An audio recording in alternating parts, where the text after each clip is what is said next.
Morning everyone, welcome to my garage. Let's do this.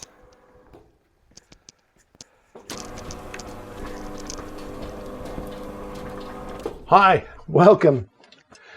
This is the second video in my series talking about the resto modification of my 1968 Aston Martin DBS. And a special hi, by the way, to all the DBS chums around the world watching this. Now, the DBS chums is a worldwide network, and if you've got one of these cars, please let us know because we want to enroll you into the DBS chums network. Now, this car lost its engine to a DB5, which is very admirable, but it left the car needing an engine. Now, I didn't do the conversion, but the guy who did chose the absolute best engine for the job. It's over there on the floor. So let's go over and I'm going to explain why it's the best choice for this car. Ooh. So here we are. But before we get started, I just wanted to say that although the DBS is of course a James Bond car, as featured in the film On Her Majesty's Secret Service starring George Lazenby, one of my all-time favourite films, we won't be having any of those 007 parodies or vignettes. All the TV programmes have done it, from Wheeler Dealers, Car SOS, Jay Leno's Garage. It's so passé, we won't be having any of that kind of nonsense in this film. Wait a minute. What the heck? What did I just say? So I suppose you won't be needing me then? No, we won't be needing you, so push off.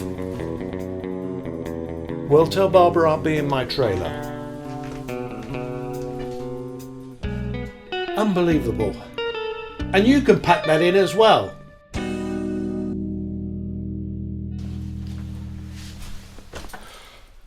Sorry about that, folks. Let's get started.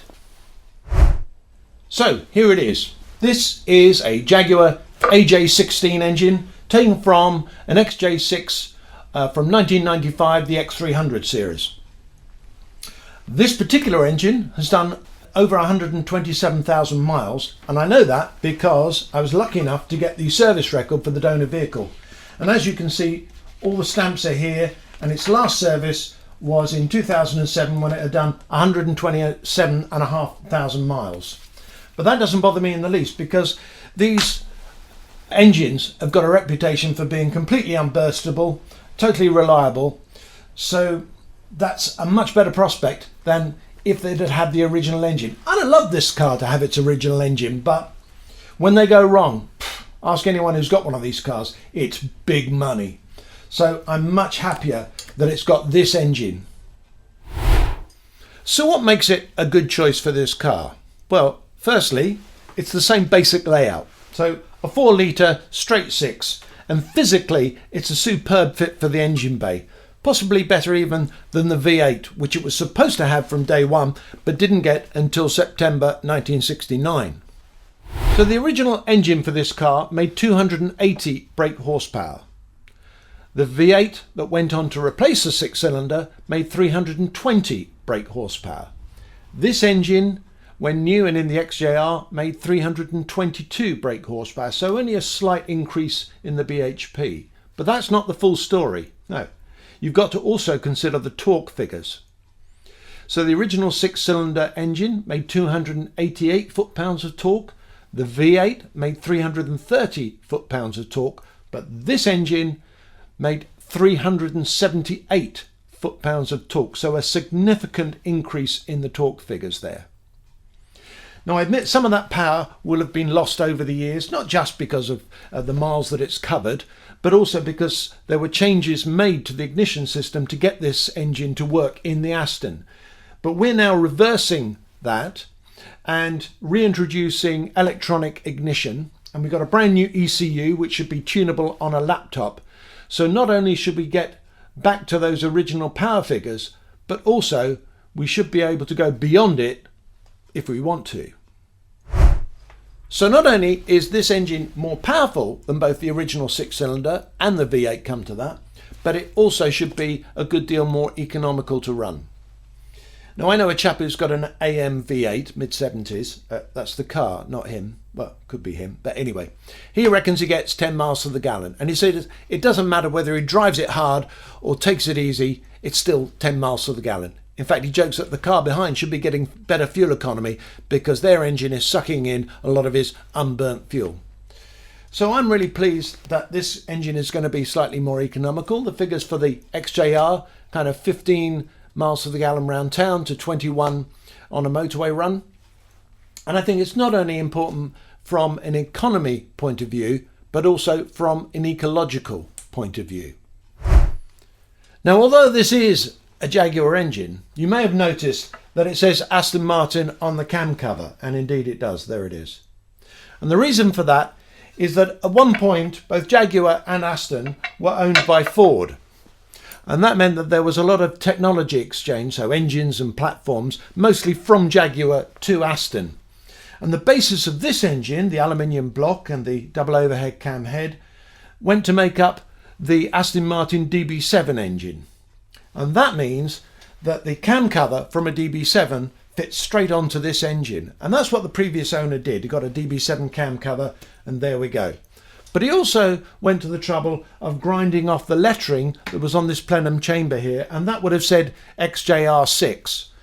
And so now there's no visual sign that this is a Jaguar engine.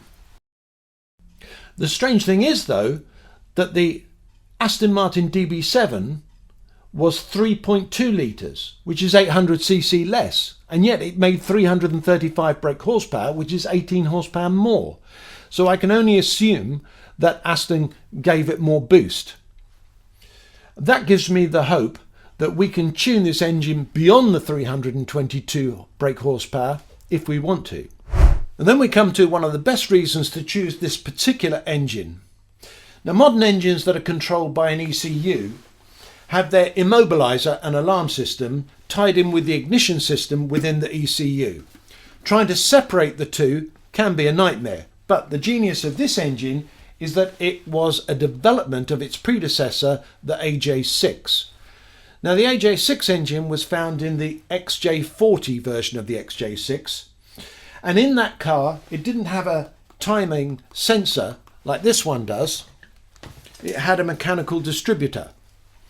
So that means it's possible to take out this sensor, drop in a mechanical distributor, and you don't have to worry about the immobiliser cutting the engine.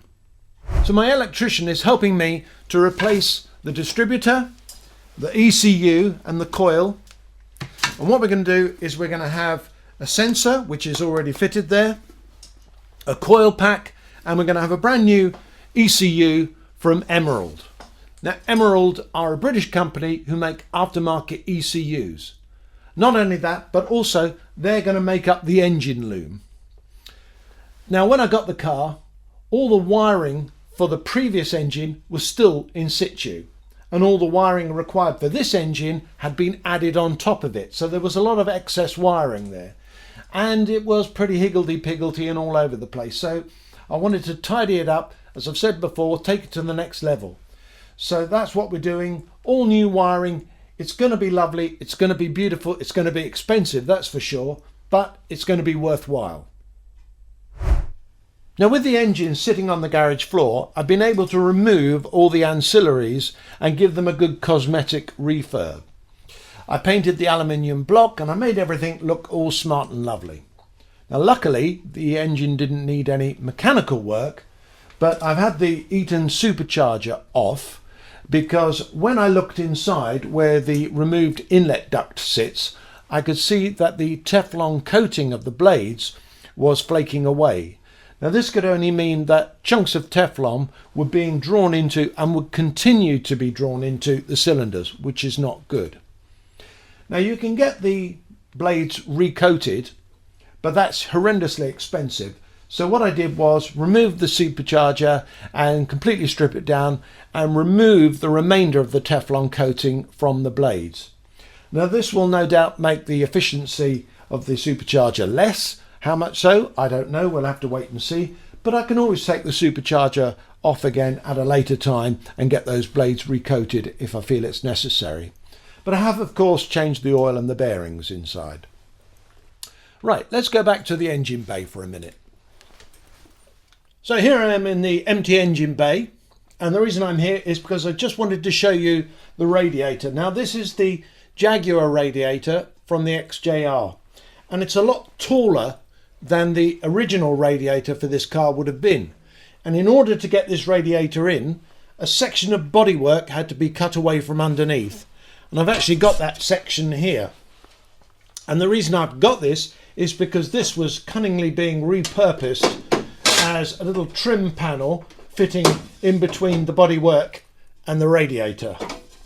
But because I changed the position of the holes where the bolts went through this, I tried to fill the previous holes with those solder rods that you can get off eBay for aluminium, but didn't work out. Melted the aluminium and twisted it and made a hell of a mess. So I decided to make a new piece.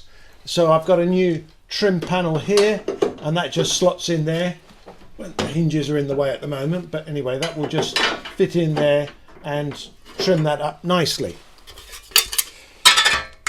Now that I've introduced air conditioning, there are now 3 radiators back to back. So first of all, we've got the air conditioning radiator, then we've got the water-cooled supercharger radiator, then we've got the main radiator itself. So because we've added another radiator, that's going to reduce the flow of air to the main radiator, and if the air conditioning's on, that means that air is going to be hotter. So I wanted to improve the cooling to the main radiator, and the bottom third of this radiator was being blocked by the spoiler in front of it. So what I decided to do was make a vent hole in the spoiler, and I decided to make it look like the kind of vent holes that you get in the front of DB4 racing cars. Behind me here, we've got the Jaguar expansion tank, and previously this was glued in position using Sikaflex, but the bonnet stay couldn't actually be used because it blocked the little catch hole there.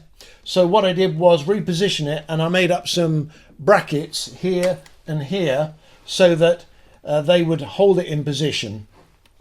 And now it's firmly in position and you can use the bonnet stay.